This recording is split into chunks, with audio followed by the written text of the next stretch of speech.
बार गर्मी इतनी ज्यादा पड़ी थी कि जेट प्लांट मेरा बहुत ज्यादा खराब हो गया है। तो क्या होता है ना कि नाइट्रोजन की बहुत ज्यादा जरूरत होने वजह से ये जेट प्लांट काफी खराब हो गया है। तो मैंने इसके लिए क्या किया है, किस तरह से ठीक करा है और कैसे इसकी केयर करेंगे। हेलो मेरे प्लांट्स लवर, स्वागत है आपका टिंकू की दुनिया में। फ्रेंड, आज जिस प्लांट की मैं बात कर रही हूँ वो है जेट प्लांट।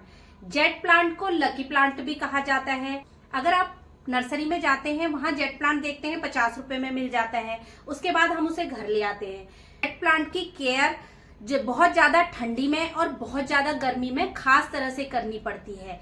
तो और सालों की अपेक्षा आपने देखा होगा जो इस साल गर्मी है ना बहुत ज्यादा पड़ी है। तो मेरे जेट प्लांट को लगाए हुए 3 साल हो गए थे।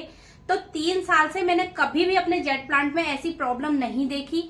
मेरे जेट प्लांट में ये प्रॉब्लम आई है वही मैं आपके साथ शेयर कर रही हूँ, और इस प्रॉब्लम से मैंने कैसे सोल्यूशन ढूंढा है वही आपके साथ शेयर कर रही हूँ।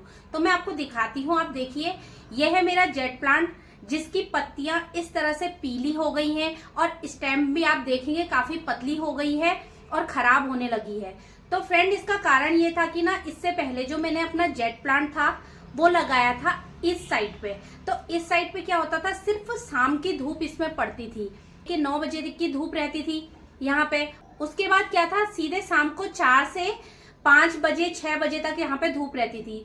तो क्या था, जो दिन की धूप थी ना वो इस पे डायरेक्ट नहीं पड़ती थी। तो मैंने इस साल क्या करा, यहाँ पर अपना फ्रंट का साइड जो था अपना तुड़वाया था, आपने देखा होगा। तो मैंने ये जेट प्लांट ट्रांसफर करके यहाँ पे रख दिया। तो इसमें क्या होता था, यहाँ 2 बजे तक धूप रहती है, फिर 3 से 4 नहीं रहती, 4 साढ़े 4 बजे यहाँ पे 1 घंटे बाद फिर धूप आ जाती है। तो क्या हुआ ना, इसको धूप बहुत ज्यादा मिल गई। जैसे कि हम लोग बोलते हैं ना कि सनलाइट में इसको रखिए, लेकिन फ्रेंड आप देख सकते हैं सनलाइट में रखने से किस तरह से जेट प्लांट खराब हो जाता है। और सनलाइट में तो आप इसको रखिए, लेकिन इतनी तेज धूप इस साल की जो गर्मी है इतनी ज्यादा पड़ी है कि 42 डिग्री टेम्परेचर हमारे वहां का उत्तर भारत का था। वरना उत्तर भारत में इतनी गर्मी हमारे यहाँ नहीं पड़ती है। और जो बारिश भी है आप देखेंगे 10 जून से बारिश लगभग हल्की फुल्की स्टार्ट हो जाती थी, लेकिन इस समय आप देखेंगे अभी तक बारिश हमारे वहां नहीं हुई है।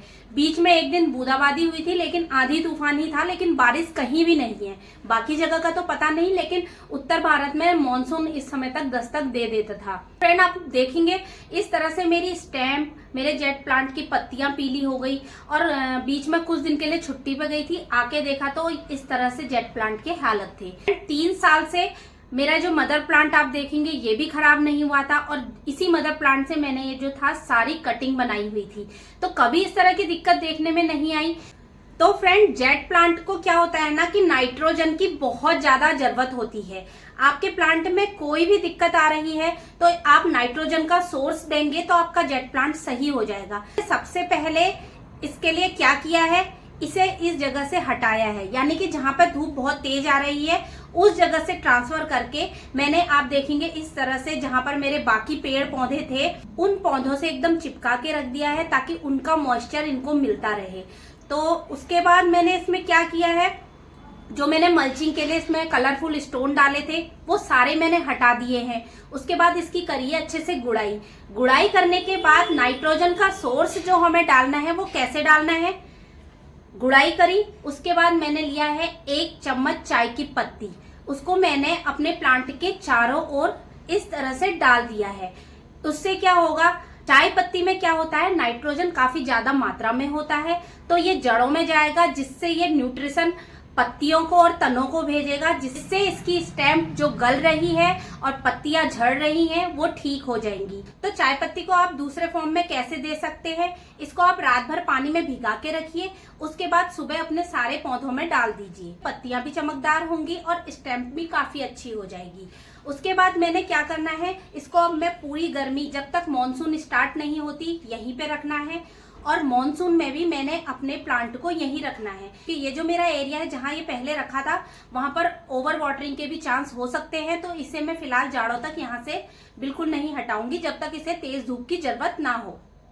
चाय पत्ती को आप इस तरह से डायरेक्ट भी डाल सकते हैं, और आप चाहें तो जो यूज करी हुई चाय पत्ती है ना उसे अच्छी तरह से धो करके, उसमें मीठापन नहीं होना चाहिए, अदरवाइज आपके उसमें चींटियां लग जाएंगी, तो इस तरह से धो के तब भी आप इसको यूज कर सकते हैं।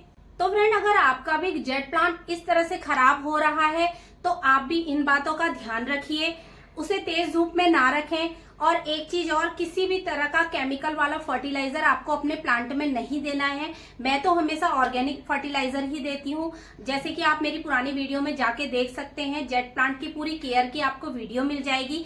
तो मैं सभी बातों का ध्यान रखती थी, लेकिन इस बार गर्मी की वजह से और छुट्टियों में जाने की वजह से इस तरह से प्रॉब्लम जो मेरे जेट प्लांट में आई है वो मैंने आपके साथ शेयर करी है। ये दिखाना जरूरी था, क्योंकि हमेशा आपको मैं अपना कोई भी हेल्दी प्लांट दिखाती हूँ, लेकिन अगर हमारे प्लांट में कोई प्रॉब्लम आती है ना, तो वो भी मुझे आपके साथ शेयर करनी बहुत ज्यादा जरूरी होती है। आपके प्लांट में भी इस तरह की कोई प्रॉब्लम आए तो उसे आप इस तरह से ठीक कर सके। तो फ्रेंड, आशा करती हूँ आपको मेरी ये जानकारी पसंद आई होगी। अगर आपको मेरा ये वीडियो अच्छा लगा तो मेरे चैनल को सब्सक्राइब जरूर करिएगा, और ये जो बेल आइकन है इसे पक्का से दबाइएगा, ताकि मेरी हर वीडियो का नोटिफिकेशन आप तक आसानी से पहुंच सके। Thank you.